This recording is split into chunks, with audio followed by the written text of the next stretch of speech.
ಮೋದಿ ಜೊತೆ ವೇದಿಕೆಯನ್ನು ಹಂಚಿಕೊಂಡಿದ್ದಾರೆ doctor C N Manjunath, Bengaluru ಗ್ರಾಮಾಂತರ ಅಭ್ಯರ್ಥಿ. ಭಾಷಣದಲ್ಲಿ ಮೋದಿಯಿಂದ ಡಾಕ್ಟರ್ ಸಿ ಎನ್ ಮಂಜುನಾಥ್ ಅವರ ಗುಣಗಾನ ಕೂಡ ನಡೀತು. ಹೈ ವೋಲ್ಟೇಜ್ ಬೆಂಗಳೂರು ಗ್ರಾಮಾಂತರ ಕ್ಷೇತ್ರವನ್ನು ಪ್ರಸ್ತಾಪಿಸಿದ್ದಾರೆ ಮೋದಿ ಅವರು. ಡಾಕ್ಟರ್ ಮಂಜುನಾಥ್ ಗೆಲ್ಲಿಸುವಂತೆ ಮತದಾರರಿಗೆ ಮನವಿ. ಅಂದರೆ ಅವರು ಇಬ್ಬರನ್ನೂ ಕೂಡ ಪ್ರಸ್ತಾಪ ಮಾಡಿದ್ದಾರೆ. ಒಂದು ಡಾಕ್ಟರ್ ಮಂಜುನಾಥ್ ಗ್ರಾಮಾಂತರದ ಅಭ್ಯರ್ಥಿ, ಹಾಗೇನೆ ಕಾಂಗ್ರೆಸ್ನ ಅಲ್ಲಿನ ಅಭ್ಯರ್ಥಿಯಾಗಿರ್ತಕ್ಕಂಥ ಡಿ ಕೆ ಸುರೇಶ್ ವಿರುದ್ಧ ಪರೋಕ್ಷ ವಾಗ್ದಾಳಿ ಮಾಡಿದ್ರು. ದೇಶ ವಿಭಜನೆಯ ಹೇಳಿಕೆಯನ್ನು ಕೊಟ್ಟಿದ್ದಾರೆ ಅಂತನ್ಬಿಟ್ಟು. ಮಂಜುನಾಥ್ ಅವರು ಬೆಂಗಳೂರು ಗ್ರಾಮಾಂತರ ಕ್ಷೇತ್ರದ ಅಭ್ಯರ್ಥಿ, ಬಟ್ ಅವರು ಶಿವಮೊಗ್ಗದಲ್ಲಿ ಯಾಕೆ ಕಾಣಿಸ್ಕೊಂಡ್ರು ವೇದಿಕೆಯ ಮೇಲೆ? ಹೇಗಿದ್ರು ಬೆಂಗಳೂರು ಭಾಗಕ್ಕೆ ಮೋದಿ ಅವರು ಬಂದೇ ಬರ್ತಾರೆ. ಇಲ್ಲೇ 4 ಕ್ಷೇತ್ರಗಳಿದೆ, ಬೆಂಗಳೂರು ಉತ್ತರ, ದಕ್ಷಿಣ, ಕೇಂದ್ರ ಮತ್ತು ಗ್ರಾಮಾಂತರ. ಇಲ್ಲಿಗೆ ಬರಲೇಬೇಕು, ಇಲ್ಲೇ ಮಾತಾಡ್ಬೋದಾಗಿತ್ತು, ಇಲ್ಲೇ ವೇದಿಕೆ ಹಂಚ್ಕೋಬೋದಾಗಿತ್ತು. ಬಟ್ ಬಹಳ ಆಶ್ಚರ್ಯ ಆಗಿದ್ದು ಯಾತಕ್ಕೋಸ್ಕರ ಮಂಜುನಾಥ್ ಅವರು ಶಿವಮೊಗ್ಗಕ್ಕೆ ಕರೆಸಿ ವೇದಿಕೆ ಮೇಲೆ ಹಂಚ್ಕೊಂಡ್ರು. ಈ ಕೆಲವು ಸಿನಿಮಾಗಳಲ್ಲಿ ಮೊದಲ ಪರಿಚಯ ಅಂತ ಮಾಡಿಕೊಡ್ತಾರಲ್ಲ, ಆ ಥರ ಏನಾದರೂ ಮಾಡಿಕೊಟ್ರಾ ಗೊತ್ತಾಗಲಿ ಅಂತನ್ಬಿಟ್ಟು ಗೊತ್ತಿಲ್ಲ. ಒಟ್ಟಾರೆ ಇವತ್ತು ಮಂಜುನಾಥ್ ಅವರು ಶಿವಮೊಗ್ಗಕ್ಕೆ ಆಗಮಿಸಿದರು.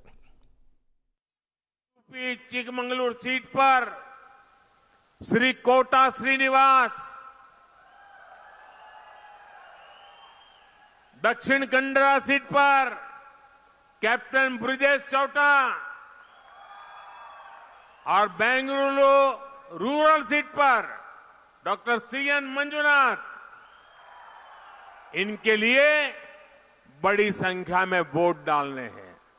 इसके बाद 7 मई को शिवमोगा की सीट पर श्री बी.वाई. राघवेंद्र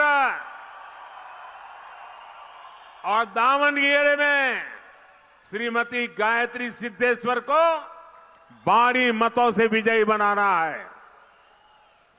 मुझे विश्वास है कि 4 जून को कर्नाटका की हर सीट पर विकास का कमल खिलेगा. ಮತ್ತಷ್ಟು ಮಾಹಿತಿ ಕೊಡ್ತಾರೆ ನಮ್ಮ ಪ್ರತಿನಿಧಿ ಮಸೂದ. ದಾವಣಗೆರೆ, ಚಿತ್ರದುರ್ಗ, ಶಿವಮೊಗ್ಗ, ಚಿಕ್ಕಮಗಳೂರು ಕ್ಷೇತ್ರದ ಅಭ್ಯರ್ಥಿಗಳನ್ನ ಉದ್ದೇಶಿಸಿ ಮಾತನಾಡೋದು ಅಥವಾ ಅವರ ಜೊತೆಗೆ ವೇದಿಕೆಯನ್ನ ಮೋದಿ ಅವರು ಹಂಚಿಕೊಳ್ಳೋದು ಎಕ್ಸ್ಪೆಕ್ಟೆಡ್ ಅಂತ ಅನ್ಬಹುದು. ಆದರೆ ಡಾಕ್ಟರ್ ಮಂಜುನಾಥ್ ಅವರು ಬೆಂಗಳೂರು ಗ್ರಾಮಾಂತರ ಕ್ಷೇತ್ರದ ಅಭ್ಯರ್ಥಿ, ಅವ್ರು ಯಾಕೆ ಶಿವಮೊಗ್ಗಕ್ಕೆ ಹೋದ್ರು? ಅಲ್ಲಿ ಯಾಕೆ ಅವ್ರನ್ನ ಪರಿಚಯ ಮಾಡಲಾಯಿತು? ಏನಿದೆ ಇದರ ಹಿಂದಿನ ಸ್ಟ್ರಾಟಜಿ? ದಿವ್ಯ, ಡಾಕ್ಟರ್ ಮಂಜುನಾಥ್ ಅವ್ರನ್ನ ಒಂದು ರೀತಿಯಲ್ಲಿ ಪ್ರಮೋಷನ್ ಮಾಡುವಂತಹ ಕೆಲಸ ಮೋದಿ ಅವರಿಂದಲೇ ಆಗಲಿ ಅನ್ನುವಂಥದ್ದು ಬಿಜೆಪಿ ಅವರ ಇಂಗಿತ. ಆ ಹಿನ್ನೆಲೆಯಲ್ಲೇ ಪ್ರಧಾನಿ ಮೋದಿ ಅವರ ಮೂಲಕನೇ ಅವ್ರನ್ನ ಪ್ರಮೋಟ್ ಮಾಡುವಂತಹ ಕೆಲಸಕ್ಕೆ ಬಿಜೆಪಿ ಕೈ ಹಾಕಿದೆ. ಜೊತೆಗೆ ಬೆಂಗಳೂರು ಗ್ರಾಮಾಂತರವನ್ನು ಈ ಬಾರಿ ದೊಡ್ಡ ಮಟ್ಟದಲ್ಲಿ ಫೋಕಸ್ ಮಾಡಿರುವಂತಹ ಬಿಜೆಪಿ ಹೈಕಮಾಂಡ್ ಶತಾಯಗತ ಡಿ ಕೆ ಸುರೇಶ್ ಅವ್ರನ್ನ ಸೋಲಿಸಲೇಬೇಕು ಅನ್ನುವಂಥ ಲೆಕ್ಕಾಚಾರ. ಆ ಹಿನ್ನೆಲೆಯಲ್ಲೇ ಮೈತ್ರಿಕೂಟದಿಂದ ಡಾಕ್ಟರ್ ಸಿ ಎನ್ ಮಂಜುನಾಥ್ ಅವ್ರನ್ನ ಸ್ಪರ್ಧೆ ಮಾಡಿಸಿದ್ದಾರೆ. ಜೊತೆಗೆ ಅವರ ಸೇವೆ, ತ್ಯಾಗ ಇದೆ, ಅವರ ಒಳ್ಳೆತನ, ಇದು ಡಿ ಕೆ ಸುರೇಶ್ ಅವರ ವಿರುದ್ಧ ಇರುವಂತಹ ಒಂದು ರೀತಿಯಲ್ಲಿ ಚುನಾವಣಾ ಸ್ಟ್ರಾಟಜಿ.